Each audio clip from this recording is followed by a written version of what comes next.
Welcome back, friends, to CBS News 24/7. So we begin this hour following the map and the moves of candidate Kamala Harris and candidate Donald Trump, as both set their sights on the Southwest today. So Donald Trump going into his campaign events facing backlash for his comments about women that happened last night. Listen.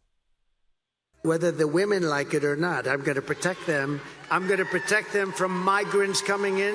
I'm going to protect them from foreign countries that want to hit us with missiles and lots of other things. So there's his point. Now to the counterpoint. Earlier today, Harris responded to those comments. Here's her response. I will comment on the former President Donald Trump's remark about women and whether they like it or not. And listen, it actually is, I think, very offensive to women in terms of not understanding their agency, their authority, their right, and their ability to make decisions about their own lives, including their own bodies. And this is just the latest on a series of reveals by the former president of how he thinks about women and their agency. So let's go live to CBS News political reporter Zach Hudak. Zach, where do both of these candidates stand with female voters? Reed, we have a CBS News poll that came out just over the weekend that shows that VP Harris is up about 12 points among female voters, while former President Trump is up about 9 points among male voters. So we have a total split here, frankly, of historic proportions. And what we're seeing is former President Trump continue to double down on male voters and try to increase his support among them. We see him almost speaking directly to them at times at rallies, while VP Harris is doing the exact opposite. She is telling women, take a look, this guy is not reaching out to you. He is reaching out to your husbands, to your boyfriends. So if you want a candidate who has your interests at heart, come and vote for me come Election Day. Zach, a lot of celebrities on campaign stages, really, for both candidates. For Kamala Harris, Cardi B, the rapper in Milwaukee. We've talked a lot on this broadcast about the influence for celebrities, but, you know, young voters, does this resonate with young voters? Does it really translate into them going to the polls, into registering to vote, like I think the candidates would hope it would? I think that what we'll likely see, it's too early to tell, but I think what we'll likely see is that it does help in terms of turnout for those young voters. What happens when these musicians and other celebrities do endorsements is they end up on social media one way or another. They end up on TikTok, they end up on Instagram. Right. And that is the best line that these campaigns have into these young voters. These young voters aren't watching as much linear television as older voters are. So to reach them, you need to go in through sort of a side door, and by having the hype that comes along with having a celebrity endorse you, it helps you do that. Reach them in the palm of their hands, which is why CBS News 24/7 is streaming just like that. So Trump with rallies in New Mexico and Nevada, we know that immigration and border security continue to be top topics. Do we expect him to really hit hard on those themes today? There is almost total certainty that he will be focused on those themes today, Reed. What we've seen him do in recent times is go to those states and use them as a stage to actually speak to other states. So New Mexico, not a state we would typically imagine that a candidate would be in at this stage in the race. But by going there, going to a border state, he's able to talk to voters in a state like Pennsylvania that has seen a major influx in immigration, a state like Michigan that has also seen a major influx of immigration. So he's going to use those states as a stage speaking to the rest of the country. Now with Arizona, there's a double-edged factor there. He's using it as a stage, but also Arizona is very much in play for both candidates. So that is very much a typical campaign stop that just has a wider impact than it would otherwise. You know, stages are venues, and so are podcasts and radio interviews and fireside chats. We're seeing both candidates really do that a lot. We're understanding Donald Trump is going to spend some time with Tucker Carlson for a so-called fireside chat. That's happening in Arizona. Do you think the location will dictate the subject, or are they going to cover a wide range of things? I would expect a wider range of things, but I do think there will be a focus on immigration, at least at parts of the interview. And I think that's just another example of former President Trump continuing to play to his base and to male voters. We are seeing him really not try to branch out and widen the party's tent as we get to these final moments in the campaign, whereas VP Harris, as we were discussing, is doing, frankly, the opposite, trying to reach out to Republicans and say, hey, it is okay to vote for the party that you typically don't vote for. So with Tucker Carlson, that is him speaking directly to his base again. And I think the strategy behind that is just making sure that they do turn out in full force on Election Day. CBS News political reporter breaking it down for us, Zach Hudak from Washington. Thank you so much. Always great talking to you, Zach. So Kamala Harris, running mate, also weighing in on that exchange between Harris and Trump. He appealed to undecided voters at a campaign stop in Pennsylvania earlier today. Walz called on men specifically to show up to the polls and says do it for women. Listen to this. I'm going to wind this thing down talking to the guys in this room as you think about this and those undecided voters that might be out there. Literally, think about the women in your lives you love. Spouse, partner, daughters, moms, dads, aunts, uncles, neighbors, whatever. Think of those women who are in your lives. This election literally is about their lives. Their lives are at stake in this election. Donald Trump appointed those Supreme Court justices who lied about supporting Roe versus Wade and the protection of bodily sovereignty, who went on to overturn Roe versus Wade, and Donald Trump says he's glad he did it. I'm proud of that. What he's bragging about is those women you're thinking about right now have fewer rights than their mothers or their grandmothers have. That's what he did. So, where we watch the vice presidential nominee for the Democratic side, you can see on the other side, Republican vice presidential nominee Senator J.D. Vance. That's him in High Point, North Carolina this morning. This is an event hosted by a sometimes criticized group called Turning Point USA. That group has growing influence on high school and college campuses. Take a listen to J.D. Vance talking about how the Trump administration would tackle student debt. Very often, the university administrators themselves who are not being honest with you guys about what you're getting out of the college experience. So here's one thing we should do. We should say that if you are accumulating a lot of college debt, that debt is not going to follow you around for the rest of your life. That's a simple policy choice that we made, and we're going to unmake it. Because if you incur a lot of debt and, you get into a situation where you're in a tough financial position, you should not have the colleges able to collect on your debt, sometimes even garnishing your wages before you can actually get the paycheck that's coming to you. We've created a generation of debt servants. That's got to change. And frankly, it means the colleges have to take accountability, not our fellow citizens. The colleges have got to take accountability for this college debt crisis they've created. J.D. Vance in North Carolina there. So let's jump the map now to Michigan, where unions could be key in tight races. CBS News correspondent Jared Hill met with a union worker going door to door in that very state. It looks like the fight over battleground Michigan is coming down to the wire. This is a state where there are a couple of different voting groups that could have a huge sway over the election. One in particular, we're talking about union work. Labor organizations are big here. Typically, that's a good sign for Democrats, but we know that former President Trump is utilizing a couple of moments in the recent days to try and paint Democrats as out of touch with everyday Americans and with everyday blue-collar workers. Yesterday, we were out with a pro-Harris union canvassing through some of the neighborhoods here in Detroit, and they're really trying to link the vice president as well as Democrats with some of the gains that they recently got in some new contract negotiations. But again, the question is going to be whether the support outside of the big cities is going to be enough for Harris to move forward. Another group here are Arab Americans. Detroit is home to the highest concentration of Arab Americans in the entire country, and they are feeling discontent, to say the least, with how the Biden-Harris administration has been handling Israel's war against Hamas in Gaza. We know that during the Democratic primary, there was that huge uncommitted protest vote. The question is going to be whether some of that trickles over to the general election, and either some of those voters go for former President Trump or a third party, potentially making things tricky for Democrats here. We also know that former President Trump has been saying that he plans to end wars around the country, and whether that will be something that entices that demographic. All of this as we are just 5 days until Election Day. We know that Michigan is a huge state for both of these candidates, and they're both going to be back here in the run-up to the election. Reporting in Detroit, Michigan, Jared Hill, CBS News. Back to you. You can watch election night results, analysis, and exclusive CBS polling with the CBS News team live from our election headquarters in New York, and with our team spread out from across the country. Coverage starts at 4 p.m. Eastern on CBS News 24/7, 7 p.m. Eastern on CBS.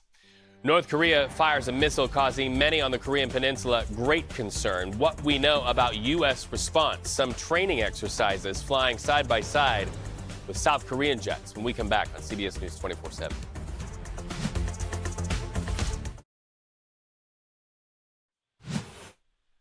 All right, welcome back to CBS News 24/7. Walk with me over here and look at this. This is video to our monitors taking us to North Korea, where we're watching what officials say is the launch of a North Korean intercontinental missile.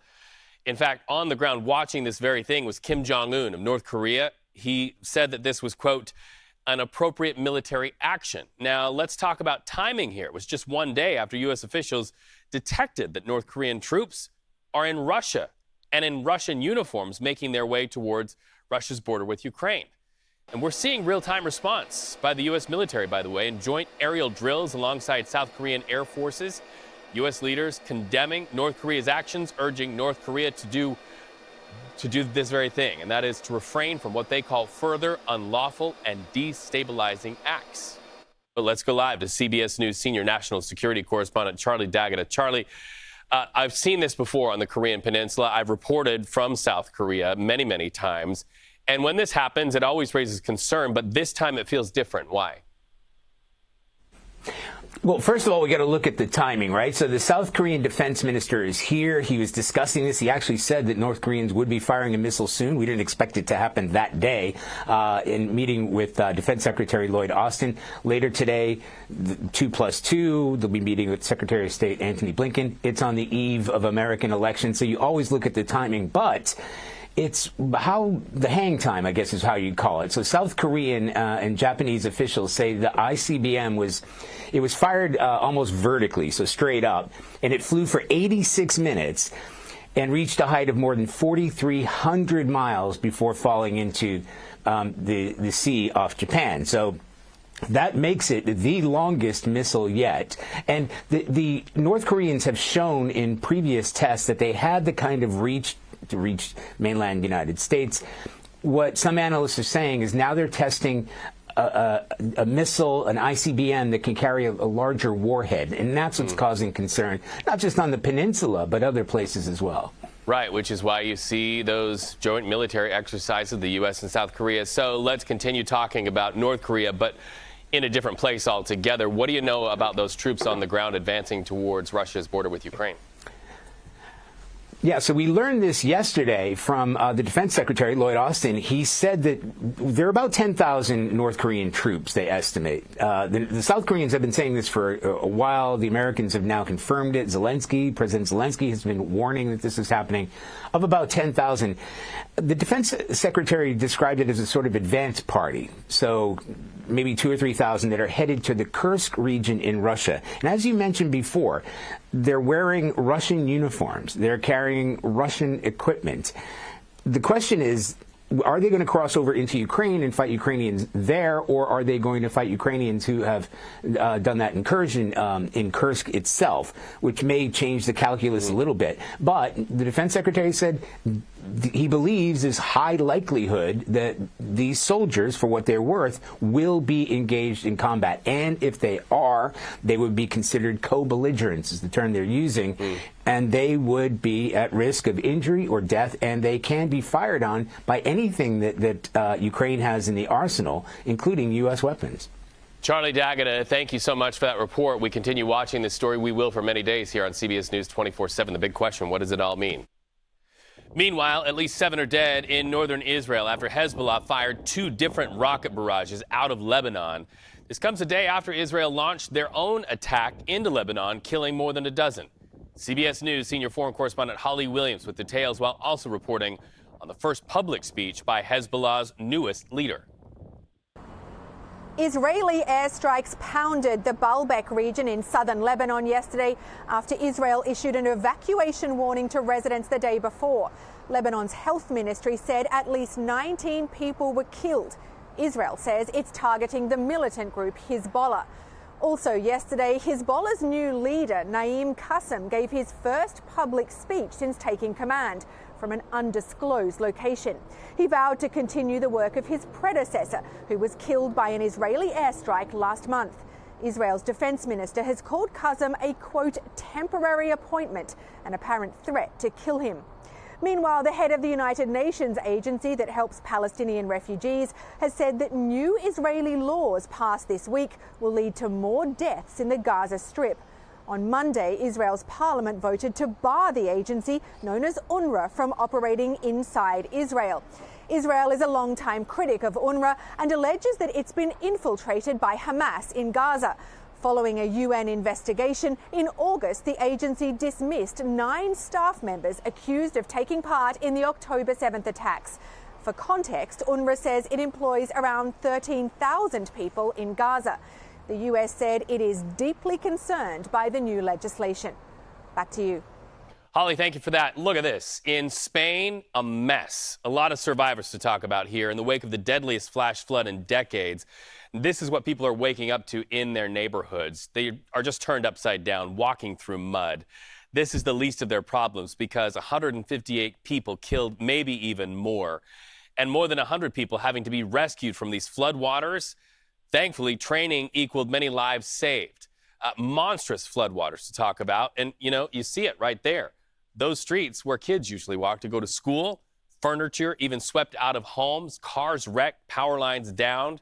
It's a mess there in Spain. And BBC correspondent Nicole Killian reports the streets in Valencia, usually a very beautiful place, now in some parts look like the scene from a disaster movie. I'm in the La Torre area, the city of Valencia, and you can see behind me the utter devastation that is here. You can see the cars that are piled one on top of the other. This goes on for about 200 meters, which shows you the force of the water that came through this area. Cars that have just been tossed like matchsticks on top of each other and down each of the roads that I can see here. It is absolute devastation. You can see cars here, and the water itself went up to about 1.5 meters. You can see that here on the wall. And the locals are now having to deal with what I can only describe as like something from a disaster movie. There is mud on all of the streets here. And I've seen people with water bottles, empty ones, going up to a pipe that was leaking in the road to fill it up. This area doesn't have any power at the moment, so people have been coming up asking if they can borrow a mobile phone charger so that they can talk to their loved ones. I have to say, people are just dazed. They've been crying in the street. People have been wearing plastic bags on their shoes to try and protect them from the mud. And the issue the authorities are going to have here is getting the help and the aid that the people in this area need. And this, remember, is a city centre. This isn't cut off like some of the towns and villages where dozens of people are still missing, and there are fears that that death toll may rise. Nicole Killian, BBC News for CBS in Valencia. Back to you. And by the way, rescue crews continue to search for more people that are suspected trapped in a lot of those buildings by the floodwaters. So at this point, the exact number of missing is still unknown. Let's fly on the map back to the United States and a live look from St. Paul, Minnesota. Look at that. That's not sideways rain.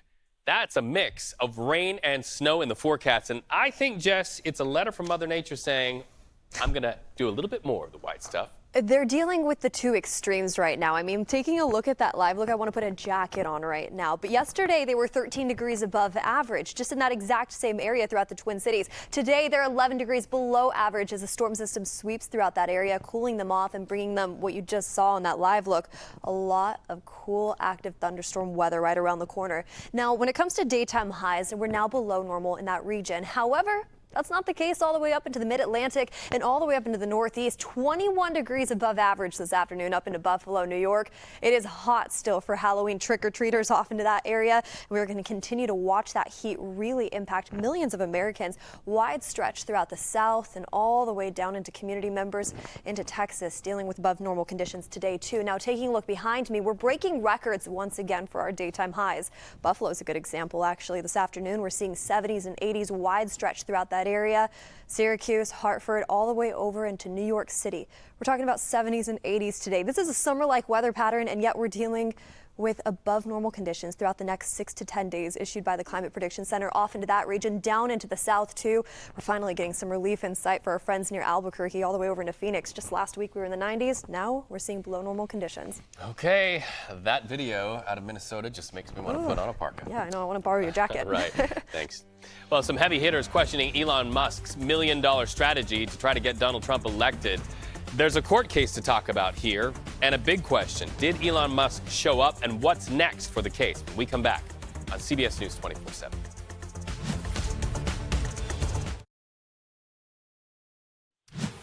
We don't have to tell you at home, for many voters, the state of the U.S. economy driving so many people by the millions to the polls. So we have what many call good news where inflation is concerned. It's right here on this screen. Inflation prices and the increase, we're tracking that. They fell to the lowest level in more than 3 years. The price index that the Feds use to really gauge where we are, hitting a 2.1% annual increase in September. That's down that 2.3% that we saw in the month of August. Though what the Fed calls that core price index was a tad hotter than expected. So what's the political implication here? President Joe Biden using this as sort of a victory lap, saying while critics said we needed a recession to lower inflation, instead inflation has come down while our economy has grown more than 12% over the course of my administration. Close quote. CBS News Money Watch reporter Kelly O'Grady live with me now from New York to break down these numbers. All right, Kelly. First of all, good to be back with you on the stream, my friend. Second of all, I heard this news, and the thing I wanted to know about was interest rate cuts and the hopes for maybe more. A lot of people wanted to know that. Oh, gosh, you and me both, Reed. I'm wondering, okay, when am I going to be able to buy a house finally? Right. So the good news is that this likely has us on the path to get another quarter point next week when the Fed meets, and probably another one in December when they meet again. The bad news is this wasn't exactly the report card that the Fed wanted. Now, you did mention that headline number, 2.1%. Fantastic. That's what we want to see. It is closer to that 2% target that the Fed has set for us. I'm glad you mentioned core, though, because for me, that's where the so what of this report is. Now, core, that's when we strip out food and energy prices from that inflation report. So it really tells us how sticky, how entrenched inflation is in the economy. And that's why the Fed really looks at that number. So the bad news there is that it came in hotter than expected. It actually ticked up from 2.6% to 2.7%. Now, that is a bit, higher than that 2% inflation target that the Fed is looking for. I've spoken to a number of economists. They said, look, it might give the Fed a little bit of butterflies. It's probably not going to impact that rate cut next week that we're hoping for. Really what this says is the last mile towards that 2%, it's going to be a little bit bumpier than expected. But Reed, that tends to happen when you're in that final stretch. And then enter a little thing called the U.S. presidential election to consider and how that will influence so many things here in our country, Kelly. We're also seeing some new numbers on unemployment benefits. Walk us through that. Yeah, so we got jobless claims today. So weekly jobless claims, basically when folks are filing for unemployment, they fell 12,000 to 216,000, and then continuing claims. That's when someone is filing for unemployment for more than 1 week in a row. They fell 26,000. What this tells us is two things. First, companies are keeping their employees. That points to a more resilient job market. We'll get more information on that tomorrow with the jobs report. The second thing that this tells us, Reed, is that the impacts that we saw from Hurricanes Helene and Milton, right? A lot of folks had to go on unemployment because of that. It's starting to ease. You're starting to see those numbers come down. That's good news. We saw a big spike at the beginning of October when people were really getting hit from that. So basically, we're starting to get back to normal. This was a good number for us today, Reed. I'm so thrilled you're now with us at CBS News, Kelly, for many reasons, not the least of which, when we see voters driven to the polls because of the economy, you make it easy to digest and understand. It's an honor to work with you, and welcome to CBS News. New details in the investigation into ballot box fires that compromised hundreds of ballots. There they are. Police say the man behind setting the fires had what they call a wealth of experience in welding. And they warn he's still out there, could strike again. The suspect, by the way, according to police, is a white male, ages 30 to 40. So let's talk about those burned ballots. In Vancouver, Washington, more than 400 damaged. Elections officials able to track down about 345 of those to provide replacement ballots. A state judge has declined to move forward with a lawsuit against Elon Musk's Political Action Committee for handing out $1 million a day to those who sign a petition calling for free speech and the right to bear arms. This after the billionaire was a no-show in a court case today. Last night, Musk and his lawyers filed a notice of removal in an effort to get a lawsuit tossed to federal court. They argue that a fight over his sweepstakes belongs to federal judges and not to state judges. So lawyers representing the DA spoke about that with reporters a moment ago. Listen. This morning, DA Krasner was here to testify. Elon Musk didn't show. We are going to handle this case and continue to handle this case on mischief night. Elon Musk and his PAC, AmeriPAC, filed legal papers to have the case removed from this court to federal court, and we will proceed to federal court, and we will address the issues there and seek to have the matter remanded back to the state court. After all, this is a case that involves state law issues, and I'll leave it at that. Well, Elon Musk not leaving it at that. Look at this. He responded to the news on his social media platform X with, quote, "American justice for the win." So candidates for the presidency are in their final days as Americans decide why they take the fight out west today when CBS News 24/7 continues.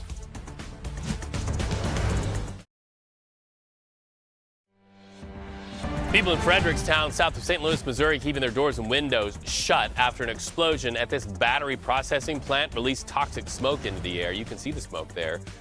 Firefighters ordered evacuations for those who were closest to that plant. They told everybody else to just shelter in place indoors.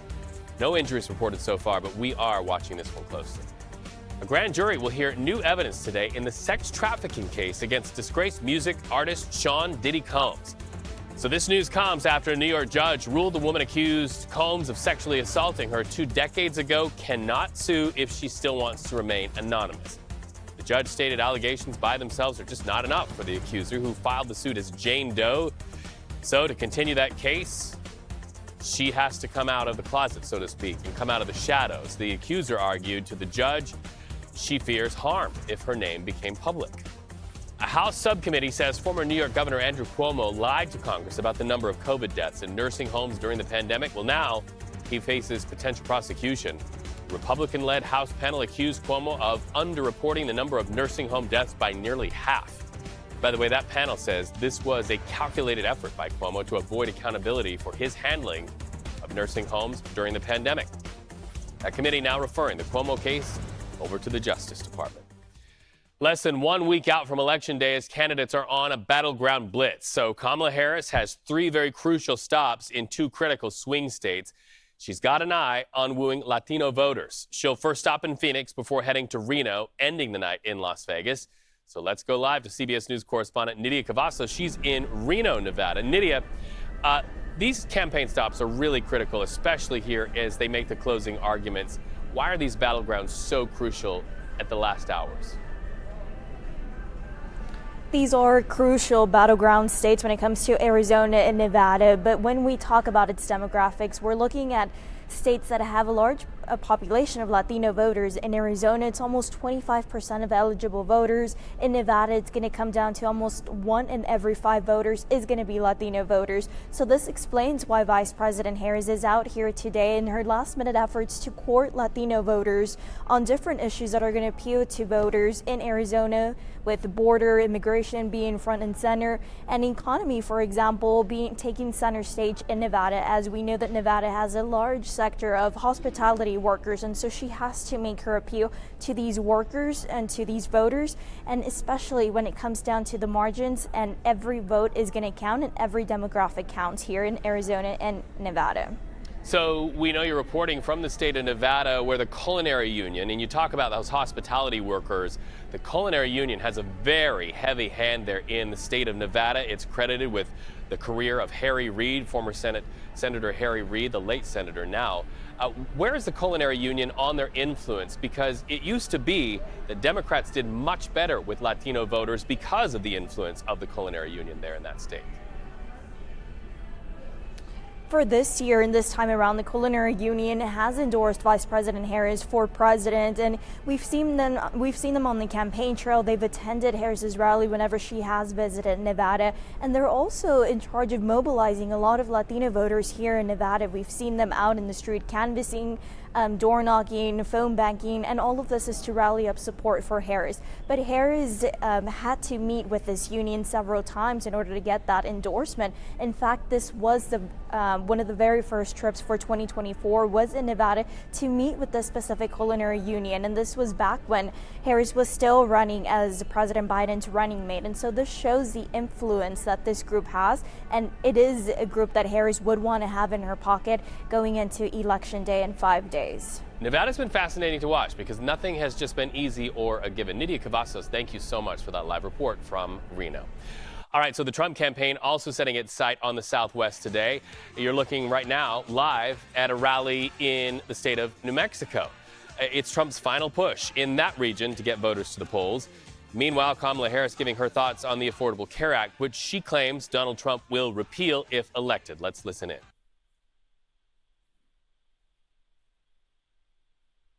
Comments about the Affordable Care Act.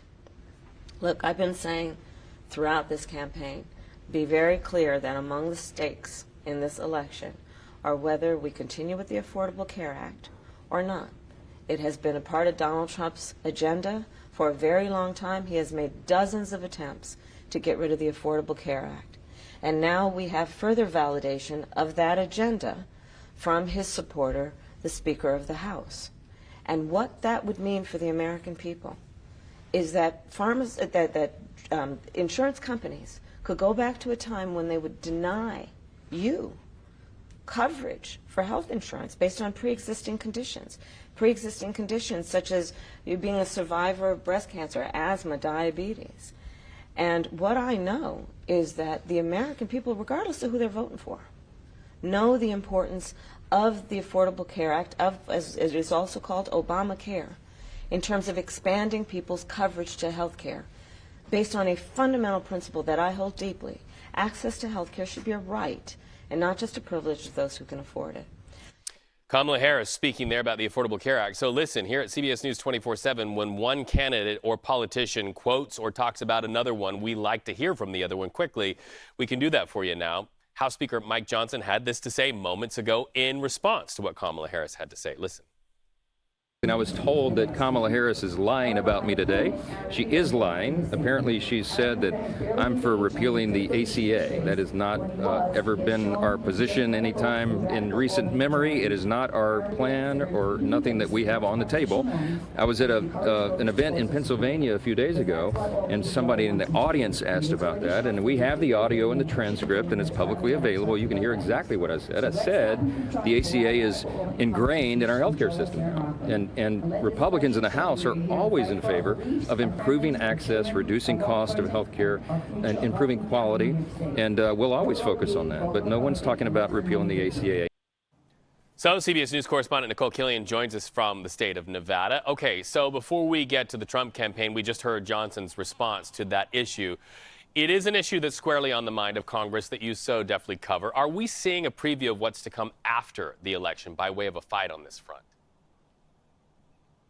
Well, as you heard the speaker there try to do is kind of walk back some of the remarks that he made earlier this week when he suggested that House Republicans would try to reform the health care system if they are able to retain the majority. And so from that standpoint, again, you heard the speaker there try to suggest that, no, we're not trying to repeal the ACA. That's never been our position.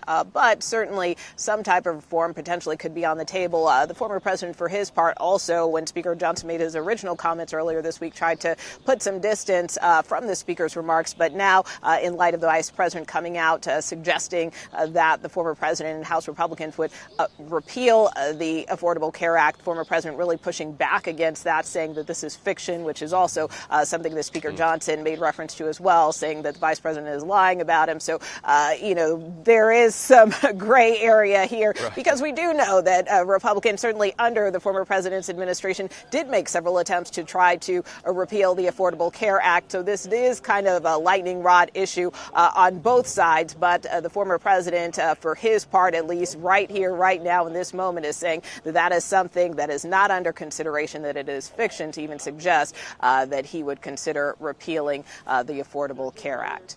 Mike Johnson echoing that. Okay, so we're learning the Trump campaign plans to make their final stops in Grand Rapids, Michigan, on the road to the White House. Why choose Grand Rapids, Michigan, Nicole? Well, look, I mean, both of these candidates are barnstorming these battleground states in the final days, minutes, hours. That's part of why former President Trump is here in Nevada. Vice President Harris will also be here in Nevada. We know this state is a critical part of both of their strategies, but so are places like Michigan. You know, that is part of that blue wall that Democrats are trying to hold on to. Michigan, Wisconsin, Pennsylvania, and certainly for the former president, if he could take one of those states, that certainly puts him in a better position and better path towards 270. So look, that partially explains why he may be picking Michigan as that final stop. But again, know that in the run up to all of that, both candidates are going to be making that final push in a lot of these states, whether it's here in Nevada, whether it's places like Georgia, or in the Midwest in places like Michigan. And in Henderson, Nevada, nice to talk to you. Nicole Killian, thank you so much. We appreciate your coverage. And be sure to stay with CBS News for coverage all day, Election Day. Live reports from our election headquarters in New York and from our teams spread out across the country. Special coverage starts at 4 p.m. Eastern right here on CBS News 24/7. By the way, little insider baseball here, Henderson, Nevada, where you just saw Nicole. That's where our own Jess is from. When we come back, major moves by the governor of the state of California. He's got a piece of paper on his desk asking for clemency for the Menendez brothers serving time in prison for killing their parents. What will Governor Gavin Newsom have to say about that? We have a little insight and comments from his podcast. Stay with us.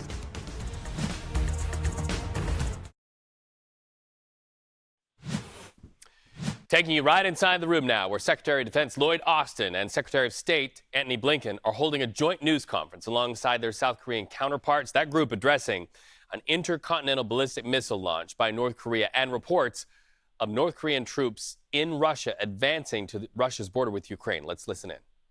In 2021, the two of us made our first foreign trip together, and we visited Seoul, as well as Japan. This was our first overseas trip. And the first 2+2 of this administration. I just got back from another trip to the Indo-Pacific a couple of weeks ago, which by our count was my 20th trip to the region since the start of this administration. But with the Republic of Korea, over the last three and a half years, we've strengthened our alliance, we've modernized our alliance.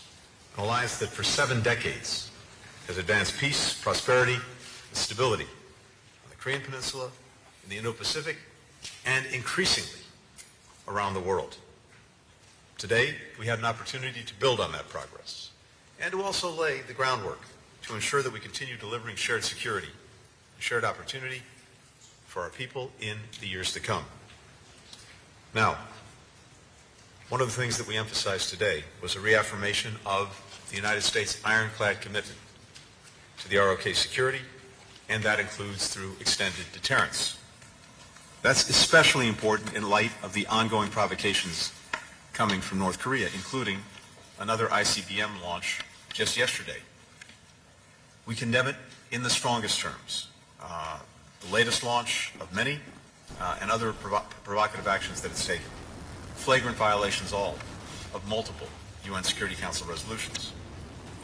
All countries should be demanding that the DPRK cease these destabilizing actions. We are closely consulting with our partners and also with Japan. In fact, Foreign Minister Cho and I were on the phone early this morning with our Japanese counterpart, and we will be focusing, as always, on this in the days to come, including the actions we'll take in response. All of this reinforces why we have to remain focused on maintaining peace and stability in the Indo-Pacific and on the Korean Peninsula in particular, even as we work with European partners to respond to the DPRK's deepening security relationship with Russia. We now assess that there are some 10,000 North Korean soldiers in total in Russia. And the most recent information indicates that as many as 8,000 of those North Korean forces have been deployed to the Kursk region. We've not yet seen these troops deploy into combat against Ukrainian forces, but we would expect that to happen in the coming days. Russia has been training DPRK soldiers in artillery, UAVs, basic infantry operations, including trench clearing, indicating that they fully intend to use these forces in frontline operations. Should these troops engage in combat or combat support operations against Ukraine, they would become legitimate military targets. Now, one of the reasons that Russia is turning to these North Korean troops is that it's desperate. Putin has been throwing more and more Russians into a meat grinder of his own making in Ukraine. Now, he's turning to North Korean troops, and that is a clear sign of weakness. Russia's been suffering some 1,200 casualties a day in the east, more than at any other time during the war. And with the deployment of these North Korean troops to Russia and now to the front lines, this is the first time in 100 years that Russia has invited foreign troops into its country. Our two sides today discussed a range of options in response, and we're closely coordinating with allies and partners, particularly our European partners. We're continuing to serve security assistance to Ukraine, the United States, and we'll announce more in the coming days. What we're also seeing underscores the indivisibility of security between the Indo-Pacific and Euro-Atlantic theaters, something that is clearer and clearer to all of our allies and partners in both Europe and the Indo-Pacific. It's reflected in South Korea's growing partnership with NATO, as well as its support for Ukraine, providing generators, humanitarian assistance, and we've discussed what more the Republic of Korea may do in the future. But in all of the conversations that I've been having with partners in both Europe and the Indo-Pacific, increasingly we see a focus on the indivisibility of the security. With regard to China, we discussed the need to responsibly manage our competition with the People's Republic of China. We agreed that China should do more to curb the DPRK's provocative actions and to stop support for Russia's defense industrial base, which is helping to perpetuate the conflict and the aggression by Russia in Ukraine. In the face of China's unlawful maritime claims in South China Sea, we remain committed to upholding freedom of navigation and freedom of overflight. We also underscored the importance of maintaining peace and stability across the Taiwan Strait. Even as we address these security challenges, we're also working together to expand our economic cooperation in ways that are having clear, direct, and powerful benefits for people in both of our countries. South Korea is now America's #1 source of foreign direct investment. And this is really worth reflecting on, because foreign direct investment may be the best measure of trust and confidence, because you don't make these investments unless you believe in the future of the country that you're making the investments in. So it's a powerful gauge of the confidence that South Korea has in the United States. And more broadly, we are the #1 recipient of foreign direct investment in the world. Again, a very powerful indicator the way the world sees the United States. Thanks to the CHIPS and Science Act, thanks to the IRA, since 2021, Korea's companies have pledged to invest $140 billion in the United States, and that will help create some 100,000 jobs. And those jobs will be in the industries of the future. We're now Korea's second largest investor. Together, we're advancing a shared economic vision for the Indo-Pacific and actually for the world. These goals are bolstered by growing trilateral cooperation with Japan, building on the historic Camp David Summit that President Biden convened and hosted. And we look forward to another trilateral summit at the earliest opportunity. You've been listening to U.S. Secretary of State Antony Blinken reacting in real time to that missile launch by North Korea that went down in the Sea of Japan. Really a narrative emerging here, a narrative of signs of strength and signs of weakness. Look, if you look at the highly produced videos out of North Korea, they see these things as a sign of strength. Antony Blinken making the case that this shows weakness by Russia for having to bring North Korean troops in to help in his fight against Ukraine. Much more on CBS News 24/7.